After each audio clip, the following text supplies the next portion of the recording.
Translator Rever Kurisu, against your damned sister. Yihong leapt out at once. Yinlei, you're nothing but a bitter loser. Bah, what kind of man are you, so narrow of heart? Want to lean over here on this old lady? She even pointed at her own billowing chest, her rogue-like female nature already running utterly wild. Yin Hong, watch your conduct, a senior immediately reprimanded. Yes! Yin Hong promptly turned about, dipped into a shallow bow, and put on the act of a virtuous lady. Yin He, however, spoke up. A martial contest measures personal strength. Xuanyuan Ziguang relied on his own bloodline power, yet this fellow used medicinal pills. How is that fair? Otherwise, give an element gathering tier cultivator a super origin pill. Wouldn't they be able to slaughter even flower blossom tier warriors? What meaning would such a contest still have? The super origin pill, also known in legend as the transcendental pill, was a forbidden medicine of myth. No matter who consumed it, they could instantly shed mortality and advance into the flower blossom tier, or even reach the level of the spiritual infant tier.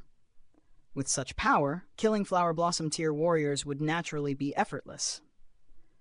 Yet once the medicinal effects dissipated, the user would immediately perish, as their body could not endure the transcendent force. However, this pill existed only in legend and had never truly been refined, much less used.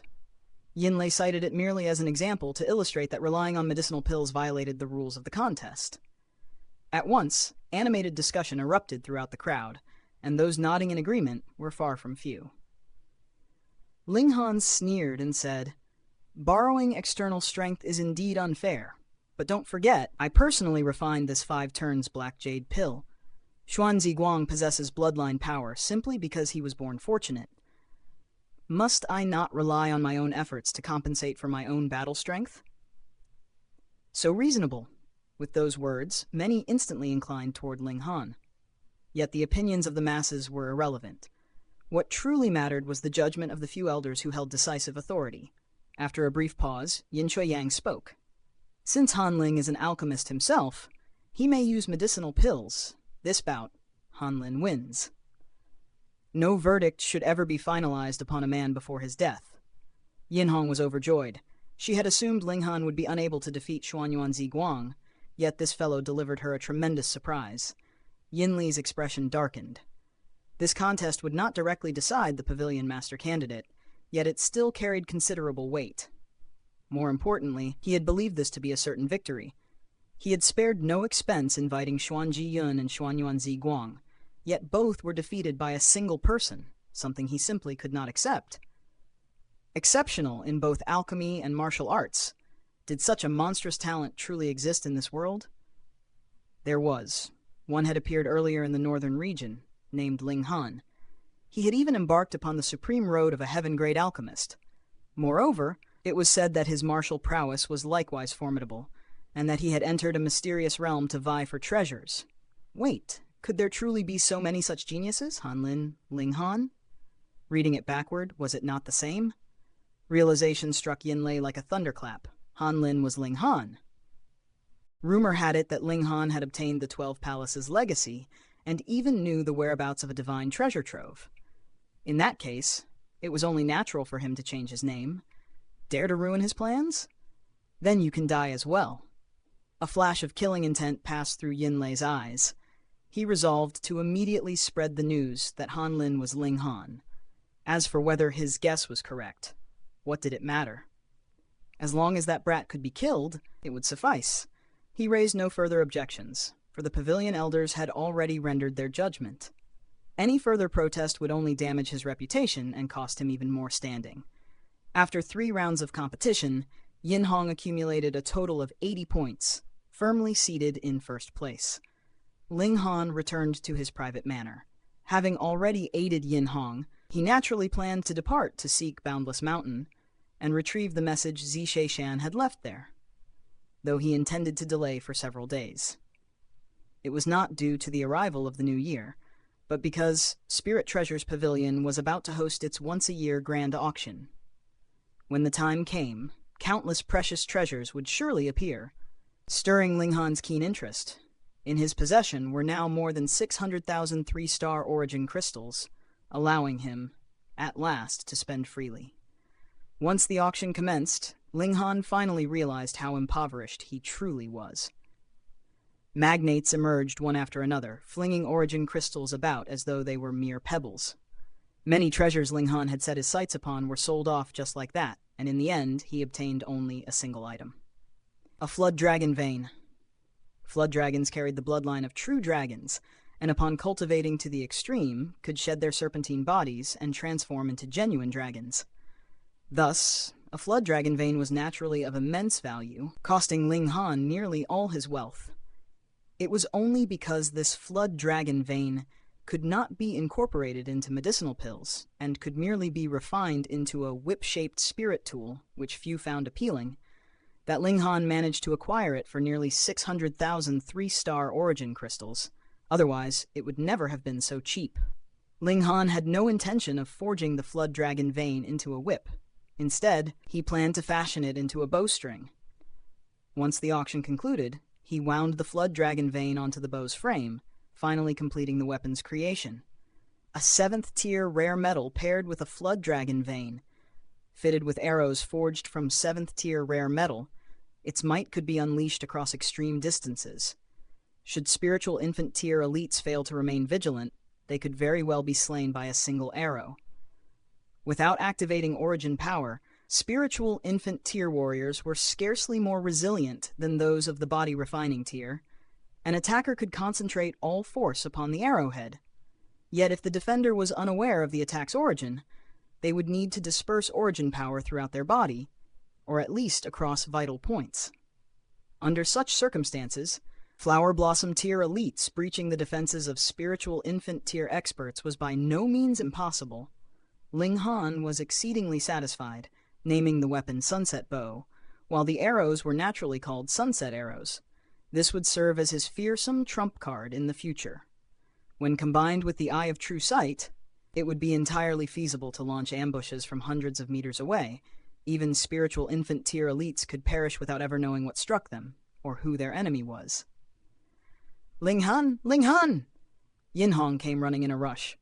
What? You're not even calling me Master Ling anymore? Aren't you burning bridges a bit quickly?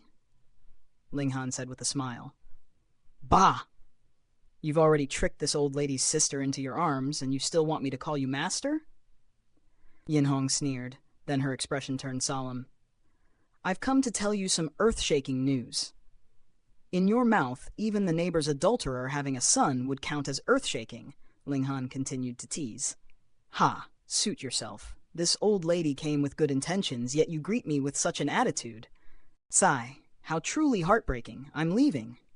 Yin Hong pretended to storm off. Wait, since you've come, then say it, Ling Han replied with a smile. You're far too careless. Men who are overly careless are unreliable. Tell me, Sister Xuan, what's so good about this kind of man? Why not follow this old lady instead? We're only missing that handle. It's not as though we can't live without such a thing. Yin Hong said with outrageous roguishness. Zhu Xuan-er's delicate face flushed crimson as she buried herself into Ling Han's embrace, not daring to meet the gaze of this female rascal. Helian Xunshui, however, was puzzled and asked, Missing what handle? Niu wants to know too. Hu Niu chimed in, unwilling to be left out. Do not heed this vile woman's deceitful words, Ling Han said, pointing a finger toward Yin Hong. Treat her not as a woman, but as a man who has reincarnated into the wrong body. When she approaches, think of it as a man approaching. Understand? Helian Xunshui and Hu Niu shot fierce glares, their eyes filled with disdain. How dare a filthy man try to get close to them? You're brainwashing us, Yin Hong sneered, her voice dripping with mockery. As expected of a master, such cunning tricks, no wonder so many innocent girls have fallen for your schemes. Enough nonsense. Tell me the news. Ling Han ordered, cutting through the tension. Yin Hong finally grew serious.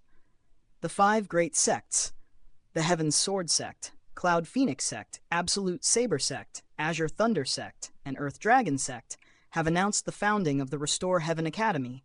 They will recruit the most gifted young geniuses of the world. Ling Han's brow furrowed. These 5 sects had existed since the ancient times, with lineages and power that stretched back millennia. Why would they join forces to create an academy?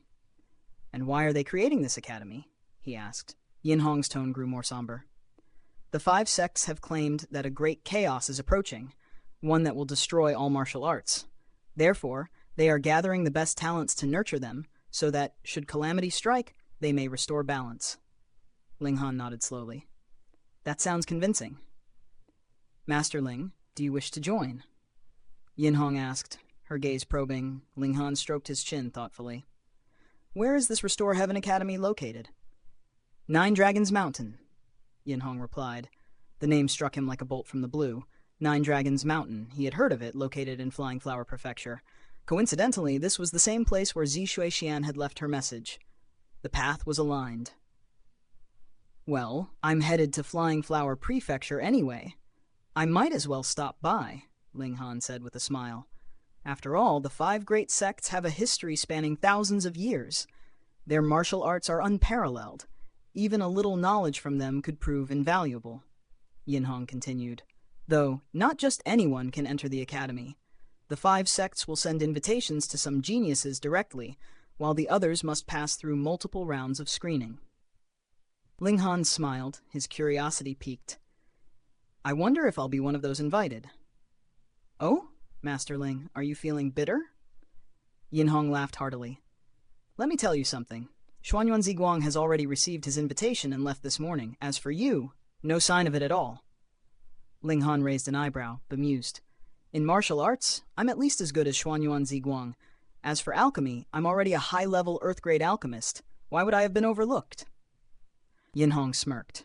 You overestimate yourself. The 5 sects already have a list of geniuses. Yao Hui Yue, Small Saber King, Dong Ling and others. You, however, are still new to the scene. It's been just 3 days since you defeated Xuanyuan Ziguang, and the news hasn't spread yet, not even to Million Treasures City. Ling Han chuckled. He had indeed been a bit too confident. After Yin Hong left, Ling Han sat in deep thought. The memory stone left by Zi Shuixian spoke of divine beings from the gods' realm who had destroyed the martial arts legacy of the previous era. It was the 5 great sects who reversed the situation, repelling these invaders. Ling Han had witnessed an ancient battlefield in the Rain Country, where hundreds of Heaven-tier warriors had battled against a powerful foe.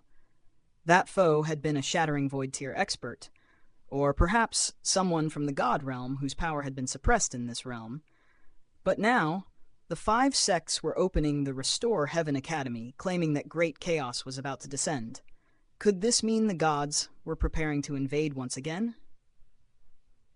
Ma Duobao had once spoken of opening the skies, bringing the world into the gods' realm, where even pests would become immortals. Was this chaos he spoke of related to that? And what of Feng Po Yun, who had warned against shattering the void? Was all of this connected to the god realm's impending return? Ling Han's head throbbed with these questions. He had gained knowledge, but with it came more uncertainties. If the gods did indeed invade, what could the 5 great sects do to stop them? Could it all be a lie, as Zi Shuixian had suggested? Ling Han could only discover the truth by finding her hidden message. The journey to the Restore Heaven Academy became inevitable. With no hesitation, Ling Han decided to depart immediately. Jushuan and the others had no objections. After bidding farewell to Yin Hong, the group set off. Ling Han had considered meeting Kang Zishi, who might be a descendant of his disciple. However, Kang Zishi was a heaven-grade alchemist, living comfortably, and Ling Han didn't want to burden him. Moreover, claiming to be Kang family's founder would likely result in disdain. He put that matter aside for now. His only regret was that he still didn't know the treasure the Thousand Corpse sect had been after when they attacked Million Treasures City. Though it might not be useful to him, his curiosity still lingered. The 4 of them hired a carriage, heading towards Flying Flower Prefecture. Ling Han returned to his usual appearance. Wearing a disguise had become uncomfortable, and once they reached Restore Heaven Academy, he could assume another identity. After all, the name Han Lin was too close to his own, and people might easily draw connections between them due to their similar cultivation in both alchemy and martial arts. In the Black Tower, Ling Han idly played with the sunset bow. The Flood Dragon Vein, as expected, was immensely durable. Even Heaven-tier elites might struggle to wield it. To pull this bow required an immense amount of physical power, enough to lift a mountain. But for those without physical arts, even the most skilled would have no strength to aim and fire the arrows effectively. Swords, sabers, and spears could be easily wielded by most, but the sunset bow required strength beyond normal measure.